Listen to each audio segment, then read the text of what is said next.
कहा जाता है कि जहाँ सच्ची भक्ति हो वहाँ स्वयं भगवान भी होते हैं। अगर भक्ति और श्रद्धा साथ हो तो भक्ति भाव से मोहित होकर भगवान स्वयं खींच चले आते हैं। रामायण के समय जब भगवान विष्णु अपने राम अवतार के समय के लीला कर रहे थे, तब कई सारे किस्से ऐसे थे जिसे हमें सच्चे भक्ति की अमूल्य सीख मिलता है। सच्चे भक्ति और श्रद्धा से भगवान स्वयं कैसे अपने भक्त के पास आते हैं, इसका प्रमाण हमें सबरी मैया के कहानी से मिलती है। आइए सुनते हैं सबरी की भक्ति की कहानी। ये कहानी है श्री राम जी के वनवास के समय की, जब श्री राम, लक्ष्मण और माता सीता वन में रहते थे। वहीं एक वनखंड में एक वृद्धा स्त्री रहती थी जिनका नाम था शबरी।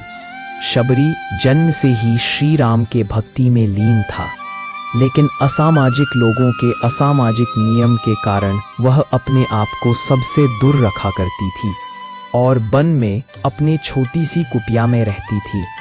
वन में कष्टों से रहती थी, किंतु उनका हृदय अत्यंत पवित्र और भक्ति से भरा हुआ था। कहा जाता है कि शबरी बचपन से ही प्रभु श्री राम के नाम का जाप किया करती थीं। जब वह अपने गुरु ऋषि मतंग की सेवा में लगीं, तब उन्होंने उन्हें आशीर्वाद दिया। एक दिन स्वयं भगवान तुम्हारे द्वार पर आएंगे और तुम्हारी भक्ति को स्वीकार करेंगे। यह सुनकर शबरी ने अपने जीवन का हर क्षण केवल प्रभु की प्रतीक्षा में समर्पित कर दिया। शबरी ने अपने आश्रम में श्री राम के भक्ति में लीन होके जीवन यापन करने लगी। वह प्रतिदिन यह सोचता था कि आज उसके भगवान आएंगे और इसीलिए वह प्रतिदिन सुबह उठकर पत्ते बुहारती, फूल सजाती और मार्ग को स्वच्छ करती और इस विश्वास में रहती कि आज ही प्रभु श्री राम आएंगे। यह क्रम एक दिन, एक वर्ष नहीं बल्कि पूरे जीवन भर चलता रहा। लोग उन्हें देखकर हंसते और कहते, क्या भगवान कभी तुम्हारे पास आएंगे? पर शबरी ने कभी विश्वास नहीं छोड़ा।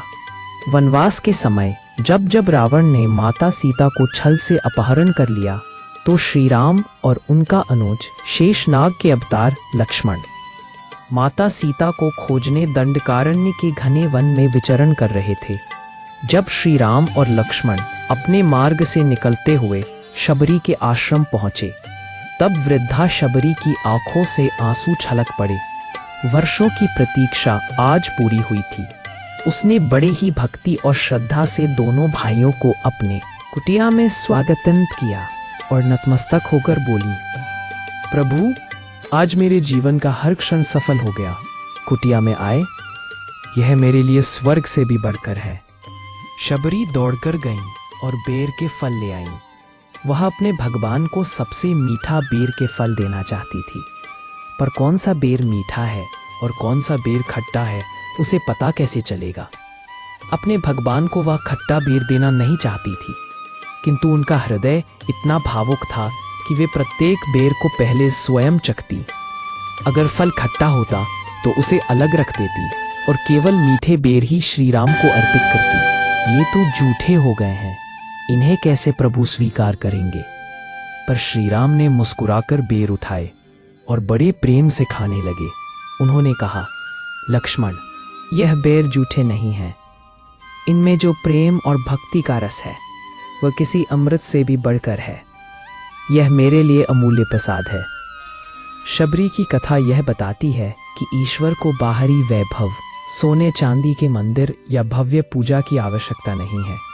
उन्हें चाहिए तो बस सच्चा प्रेम और निष्कपट भक्ति। शबरी ने यह सिद्ध कर दिया कि भगवान का हृदय भक्ति से बनता है, न कि समाज की ऊंच नीच या बाहरी आडंबर से।